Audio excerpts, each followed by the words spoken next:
జై భీమ్. అనంతపురం జిల్లా సింగళమల నియోజకవర్గంలో మా యాత్రలో భాగంగా సింగళమల నియోజకవర్గం రావడం జరిగింది. అదేవిధంగా అక్కడ ఉన్నటువంటి పురాతనమైన కట్టడాలను మేము పరిశీలించడం జరిగింది. అయితే ఈ కట్టడాలన్నీ కూడా 16-17 శతాబ్ద కాలంలో రంగరాయలు అనే ఒక రాజు ఆ చెరువుని, అదేవిధంగా రామస్వామి గుడిని, అదేవిధంగా ఈ యొక్క కళ్యాణ మండపం, ఈ కళ్యాణ మండపం చూడండి ఎంత బాగుందో, ఎంత నీట్గా చిత్రీకరించారో.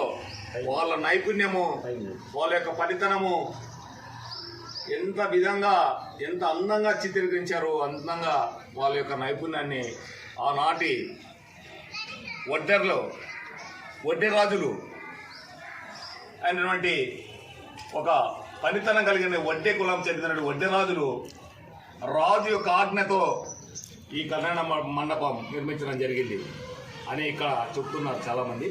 అయితే ఈరోజు ఈ నియోజకవర్గం రిజర్వేషన్లో ఆనాటి రంగారెడ్డి కాలం నుంచి, ఆ తర్వాత రిజర్వేషన్ వచ్చినప్పటి నుంచి కూడా ఇక్కడ అనేక మంది ఎమ్మెల్యేలు అయ్యారు, ఎంపీలు అయ్యారు, మినిస్టర్లు అయ్యారు. అయితే రామస్వామి గుడి ఎక్కడేసిన కొంగలు అక్కడే ఉంది, ఏమాత్రం డెవలప్మెంట్ లేదు. అయితే ఇక్కడ ఈ కళ్యాణ మండపం ఇది 64 స్తంభాల కళ్యాణ మండపం, 8x8 స్తంభాలతో నిర్మించిన ఈ కళ్యాణ మండపంలో ఉన్నటువంటి ఇది చాలా వాతావరణం బాగుంది, చాలా చల్లని గాలి, చల్లగా ఉంది. అయితే ఇట్లాంటి దాన్ని ఈ ప్రభుత్వం కానీ, ప్రభుత్వంలో పనిచేసినటువంటి ప్రభుత్వ యంత్రాంగం కానీ, అదేవిధంగా ఈ జిల్లా కలెక్టర్ కానీ ఏమాత్రం డెవలప్మెంట్ చేయకోకుండా ఈ పురాతనమైన కట్టడాలని అవి శిథిల వ్యవస్థలో ఉన్న ఏమాత్రం పట్టించుకోకుండా వాళ్ళ యొక్క పబ్బం గడుపుకొని వెళ్ళిపోతాం జరుగుతుంది. ఈరోజు ఆనాడు రుక్మిణమ్మ నుంచి నేడు శ్రావణి అమ్మ వరకు ఇదే జరుగుతూ ఉంది. వాళ్ళకి ఏదైనా అవసరం ఉన్నప్పుడు వస్తారు, ఈ కళ్యాణంలో కూర్చుంటాం దగ్గర పిలిచి ఫోకస్ చేసి వీడియోలు పెట్టుకొని అక్కడ వాళ్ళు ఏదో వాళ్ళ పని ఆ కళ్యాణ మండపం లోపల కూర్చొని వాళ్ళ పని వాళ్ళ కార్యక్రమం చేసుకొని వెళ్ళిపోతారు. పద్మావతి గారు అదే చేశారు, అదేవిధంగా శ్రావణమ్మ గారు కూడా ఆ విధంగా చేశారు. అయితే శైలజానాథ్ గారు మంత్రిగా ఉన్నప్పుడు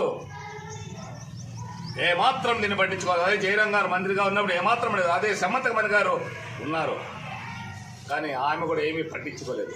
కాబట్టి ఇది వెంటనే స్పందించి ఇక్కడ దీన్ని నీట్గా ప్రభుత్వంతో మాట్లాడి ప్రభుత్వ యంత్రంతో నిధులు తీసుకొచ్చి ఇక్కడ ఎంపీడీఓ గారు, తహసీల్దార్ గారు దీన్ని క్షుణ్ణంగా పరిశీలించి ప్రాంతాన్ని పరిశీలించి చాలా బాధాకరంగా ఉంటుంది. చాలా బాధతో ఉన్నాము, బాధపడుతున్నాము.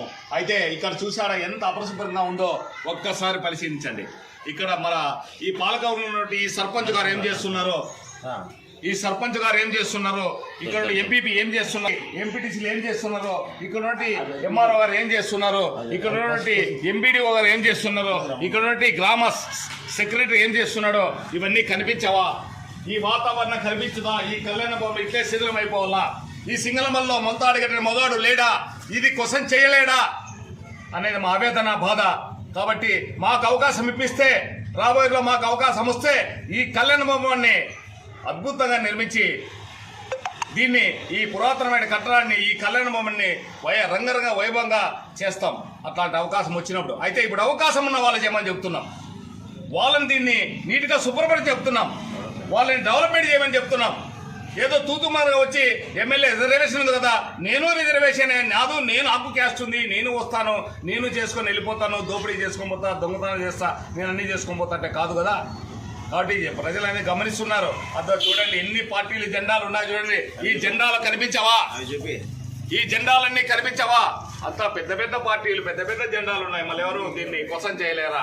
కాబట్టి వర్షపాతంలో వచ్చినట్టు పేదలు నిరుపేదలు కొడుకులు ఎక్కడెక్కడ దూరంగా ఉంటారు, వాళ్ళు ఈ దిక్కు దివాణం లేని అలాంటి వాళ్ళు ఇక్కడ వచ్చి విశ్రాంతి తీసుకున్నామంటే వర్షాకాలంలో వర్షం కారుతుంది, నీరు కారుతా ఉంది. అప్పుడు దీని పరిస్థితి ఏమైతుంది, సింగళవాళ్ళ పరిస్థితి, నియోజకవర్గం పరిస్థితి. కాబట్టి ఇవన్నీ కూడా సున్నంగా పరిశీలించి బాధతో మాట్లాడుతున్నాం. ఇప్పుడున్న అధికారంలో ఉన్నటువంటి వాళ్ళు దీన్ని సర్పంచ్ అయితేనేమి, ఎంపీడీ అయితే, ఎంపీపీ అయితేనేమి, అదేవిధంగా ఎమ్మెల్యే అయితేనేమి, మినిస్టర్ అయితేనేమి, జిల్లా మినిస్టర్ అయితే, కలెక్టర్ గారు అయితేనేమి వెంటనే స్పందించి ఈ యొక్క కళ్యాణ మండపాన్ని నీట్గా శుభ్రపరిచి నీట్గా దీన్ని తయారు చేయవలసిందిగా మనం చేస్తున్నాం. అట్లు తయారు చేయకపోతే మేము దీన్ని భిక్షాటన చేసి ఈ మండలంలో నియోజకవర్గంలో తిరిగి భిక్షాటన చేసైనా దీన్ని అందంగా తిరిగించేకి మేము కొంతమంది బ్యాచ్ తయారై మేము పూనుకున్నాం. కాబట్టి దయచేసి చెప్తున్నాం, మీరు ఇంకా మీరు ఆ కల్లిపుల్లి మాటలు మాట్లాడి శైలజానాథ్ అయితేనేమి, సమంతక మంది అయితేనేమి, అదేవిధంగా స్వామి గారు అయితేనేమి, అదేవిధంగా పద్మావతి అయితేనేమి, వీళ్ళందరూ కూడా రిజర్వేషన్ ఇచ్చారు, రిజర్వేషన్ తినారు. రిజర్వేషన్లో ఉన్న కాన్సెన్స్ని డెవలప్ చేయలేదు మీరు. ఆ బస్టాండ్ చూస్తే ఘోరాది ఘోరంగా ఉంది, ఇంతమంది ఎమ్మెల్యే కానీ దాన్ని పట్టించుకోరు. ఆ రామాలయం చూస్తే ఘోరాది ఘోరంగా తయారవుతా ఉంది, దాన్ని పట్టించుకోరు. మరి ఏంటికి మీకు పదవులు అనేది మా భావన. కాబట్టి మీరు దయచేసి చెప్తున్నాం, వెంటనే పరిశీలించి ఈ వీడియో చూసిన వాళ్ళు పరిశీలించి దీన్ని మొత్తం గ్రానైట్ కొంత నిధులు తీసుకొచ్చి ప్రభుత్వం నుంచి దీన్నంతా గ్రానైట్ పట్టి దీన్ని నీట్గా స్టీల్ రైలింగ్ వేసి నీట్గా తయారు చేస్తే ఇక్కడున్న ప్రజలు, మీ ఓటర్లు, మీకు ఓట్లు వేసిన వాళ్ళు, మీరు అధికారం తీసుకున్న వాళ్ళు, మీకు ఇచ్చిన వాళ్ళు అధికారం, వాళ్ళు ఆనందపడతారని చెప్పి మేము ఈ సందర్భంగా మీకు హెచ్చరిస్తున్నాం. జై భీమ్.